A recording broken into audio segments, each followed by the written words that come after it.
पुण्यश्लोक राजमाता अहिल्यादेवी होळकर यांच्या जयंतीच्या निमित्तानं मी तुम्हा सर्वांना मनापासून शुभेच्छा देतो.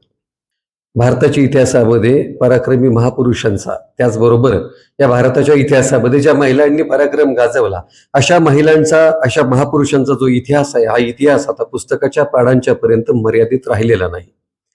हा इतिहास पुस्तकाच्या पानांच्या पुढे गेला आहे, तो लोकांच्या मनापर्यंत पोहोचला आहे आणि म्हणून बऱ्याच ठिकाणी, बऱ्याच अंशी आपल्याला तो इतिहास त्यांच्या जगण्यामध्ये दिसायला लागतो. म्हणूनच या देशातल्या अनेक माणसांनी यशाकडे झेप घेतली, अनेक महिलांनी नेतृत्व केलं, अनेक महिलांनी अपयशाच्या राखेतून झेप घेतली.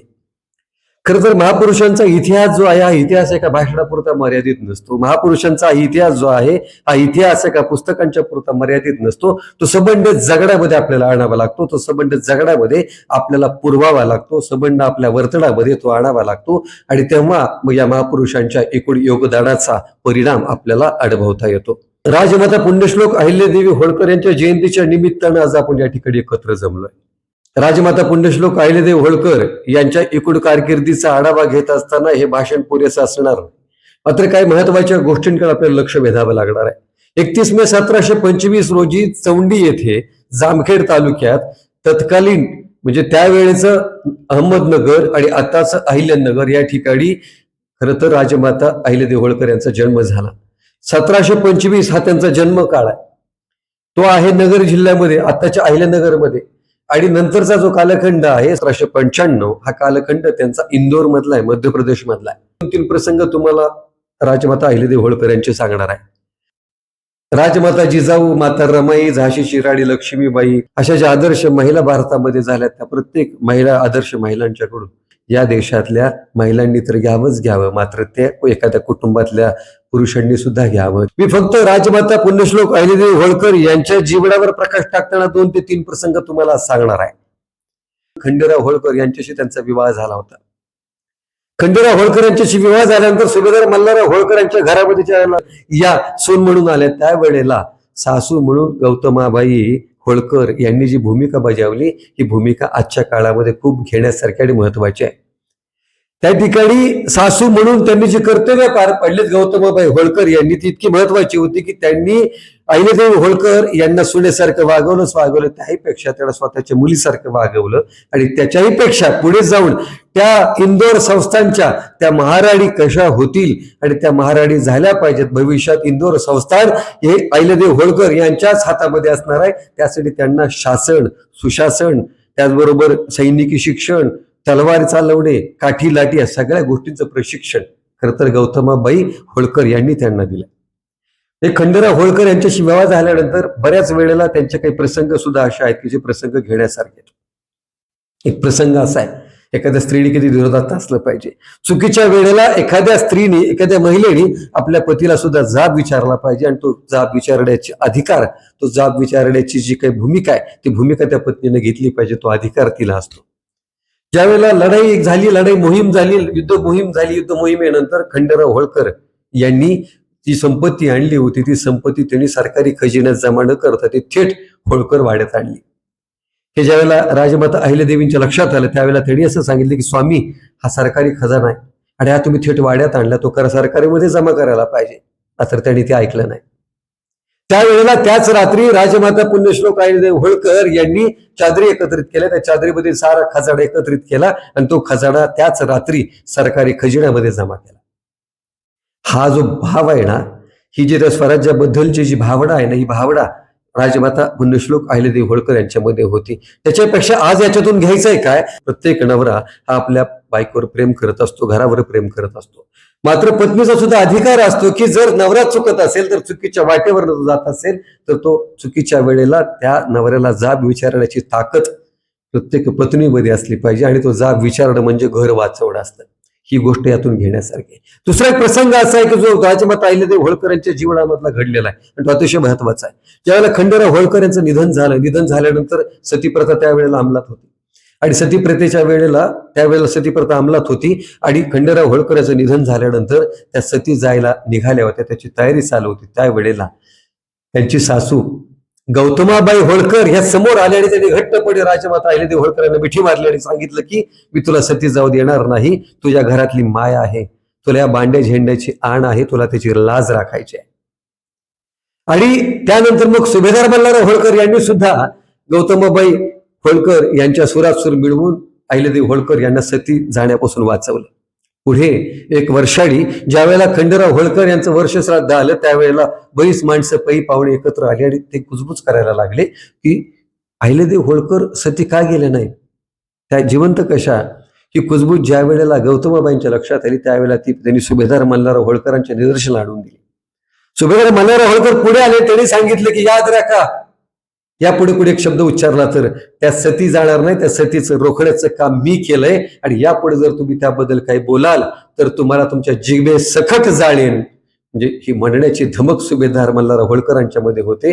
त्यावेळेला राजमाता अहिल्यादेवी होळकर यांचा आत्मविश्वास जो वाढलेला होता तो खूप महत्वाचा आहे. खर तर हरिभाऊ कोळेकर हे अतिशय त्यातले अभ्यासक आहेत. त्यांनी अनेक पुस्तकं अहिल्यादेवी होळकर यांच्यावर लिहिली, मल्हारराव होळकर यांच्यावर लिहिली. परंतु मी तुम्हाला एक गोष्ट सांगेल, अहिल्यादेवी होळकर यांच्यावर खरं तर भाषण करत असताना, राजमाता अहिल्यादेवी होळकर यांचं चरित्र वाचत असताना, चरित्राचा वेध घेत असताना आपल्या वर्तमान स्थितीमध्ये ती किती उपयुक्तता त्याची कशी आहे हे आपल्याला जाणून घेता आलं पाहिजे. खरं तर राजमाता पुण्यश्लोक अहिल्यादेवी होळकर यांच्याकडे दातृत्वाचा भाव खूप मोठा होता.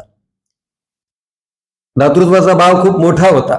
स्नानानं ध्येयशुद्धी, ध्यानानं मनशुद्धी आणि दानानं धनशुद्धी होते याची जाणीव अहिल्यादेवी होळकर यांना होती. आणि म्हणून त्यांनी या तिन्ही गोष्टी मनापासून केल्या. आणि दातृत्व भाव इतका होता की त्यांनी अनेक ठिकाणी दान केलं, अनेक ठिकाणी त्यांनी संपत्ती दान केली. काश्मीर पासून कन्याकुमारी पर्यंत त्यांनी मंदिराच्या समोर घाट बांधले, धर्मशाळा बांधल्या, विहिरी बांधल्या, इतकं अफाट काम केलं. प्रत्येक मंदिरामध्ये तुम्हाला गेलात तर त्या मंदिरामध्ये नदीवरचे घाट, मंदिरावरच्या धर्मशाळा या सगळ्या तुम्हाला दिसतील.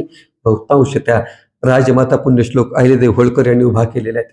त्यांना वाटत होतं की माझी महिला भगिनी या ठिकाणी येणार आहे, माझं भक्त या ठिकाणी येणार आहे, तर त्यांच्या निवासाची व्यवस्था झाली पाहिजे, त्यांना पाणी मिळालं पाहिजे, त्यांना आश्रय मिळाला पाहिजे. ही भावना घेऊन त्या ठिकाणी राजमाता अहिल्यादेवी होळकर यांनी हे काम उभा केलं. हे काम अफाट होतं, इतकं अफाट काम त्यांनी आपल्या जीवनामध्ये केलं. मी तुम्हाला इतकंच सांगेल की राजमाता अहिल्यादेवी होळकर यांची जयंती साजरी करत असताना, त्यांचा जीवन चरित्राचा वेध घेत असताना आपल्या वर्तमानामध्ये त्यातून आपल्याला काय घेता येईल या गोष्टीची जाणीव फक्त आपण ठेवली पाहिजे.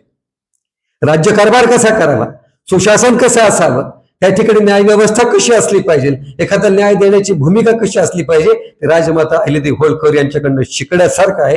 आणि तो प्रत्येक महिलेने शिकावं, प्रत्येक माणसाने सुद्धा ते शिकावं. राज्यकारभार करताना तो कसा केला पाहिजे, आपला सरकारी खजिना असेल तर त्या सरकारी खजिन्यामधली बचत कशी केली पाहिजे, या सगळ्या गोष्टी करत राजमाता अहिल्यादेवी होळकर यांच्याकडनं शिकण्यासारखं आहेत.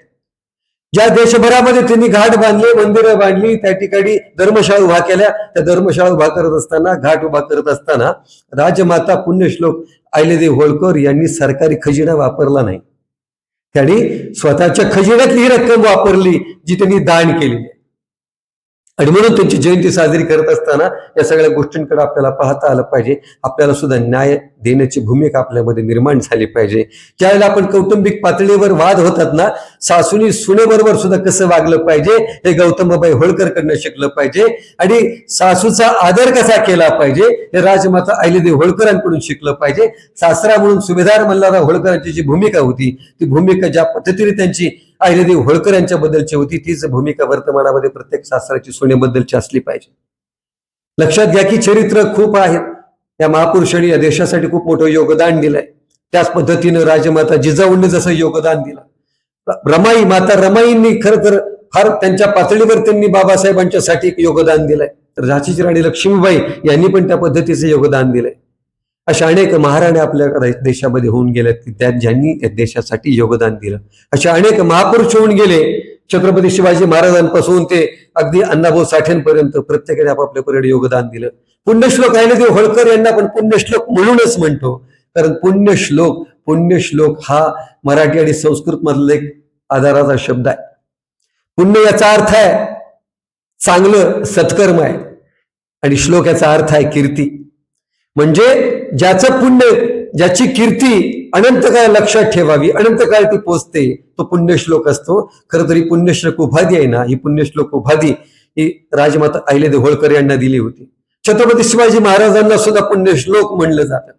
परंतु लक्षात ठेवा मित्रांनो, मी एवढंच सांगेल, लक्षात ठेवा मित्रांनो, पुण्यश्लोक ही उपाधी नाही, तर ती त्यागाला, शौर्याला, दहव्याला दिलेली ती मानवंदना आहे. आणि म्हणून अशी थोर महापुरुष, अशा म्हणजे राजमाता अहिल्यादेवी होळकर यांच्यासारख्या महाराणी आपण लक्षात ठेवल्या पाहिजे, स्मरणात ठेवल्या पाहिजेत. आज जयंतीच्या निमित्तानं आपण इतकंच लक्षात ठेवूयात की राजमाता अहिल्यादेवी होळकर यांनी ज्या पद्धतीने आपल्या जीवनाला आकार दिला, आपल्या राज्याला आकार दिला, आपली न्याय व्यवस्था ठेवली, दातृत्व भाग ठेवला, तो सारा आपण आपल्यामध्ये कसा उतरवता येईल यासाठी प्रयत्न करूयात. पुन्हा एकदा तुम्हाला सर्वांना राजमाता पुण्यश्लोक अहिल्यादेवी होळकर यांच्या जयंतीच्या शुभेच्छा देतो आणि थांबतो. धन्यवाद.